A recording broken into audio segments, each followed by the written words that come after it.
എൻ്റെ പിന്നിലുള്ള ഈ വാഹനം കണ്ട ഒരു കഥ ഞാൻ പറയാം. 2024 നവംബർ 21 കുമ്പള സ്കൂളിലെ 6 വിദ്യാർത്ഥികൾ 4 മണിക്കൂറിന് 10,000 രൂപ വാടകയായി നിശ്ചയിച്ച് ഓടിക്കാനായി വാങ്ങിച്ച താർ എന്ന വാഹനമാണ് ഇത്. കുട്ടികളുടെ അഭ്യാസ പ്രകടനം കഴിഞ്ഞപ്പോൾ ഈ കോലത്തിലായി. 6 വിദ്യാർത്ഥികൾ സഞ്ചരിച്ച ഈ വാഹനത്തിൽ നിന്നും 2 പേർ അത്ഭുതകരമായി രക്ഷപ്പെടുകയും 4 പേർക്ക് ഗുരുതരമായി പരിക്കേൽക്കുകയും ചെയ്തു. ഇതിൽ ഒരു വിദ്യാർത്ഥിക്ക് ഇപ്പോഴും എഴുന്നേറ്റ് നിൽക്കാൻ സാധിച്ചിട്ടില്ല. ഇതുമായി ബന്ധപ്പെട്ട കുറ്റപത്രം കുമ്പള പോലീസ് കഴിഞ്ഞ ദിവസം കോടതിയിൽ നൽകി. ലൈസൻസ് ഇല്ലാത്ത വിദ്യാർത്ഥികൾക്ക് വാഹനം നൽകിയത് കൊണ്ട് തന്നെ ഇൻഷുറൻസിന്റെ ഒരു പരിരക്ഷയും ഇവർക്ക് ലഭിക്കില്ല.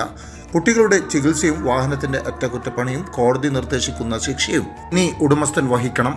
വാഹനമാണെങ്കിൽ അപകടം സംഭവിച്ചേക്കാം. ലൈസൻസ് ഉണ്ടെങ്കിൽ പരിരക്ഷയും ഉണ്ടാകും. ലൈസൻസ് ഇല്ലാത്ത കുട്ടികൾ ആരെങ്കിലും വാഹനം ഓടിക്കാൻ ചോദിച്ചാൽ ഇത് കാണിച്ചാൽ മതി. കേട്ടോ, ഇതാണ് എൻ്റെ കഥ.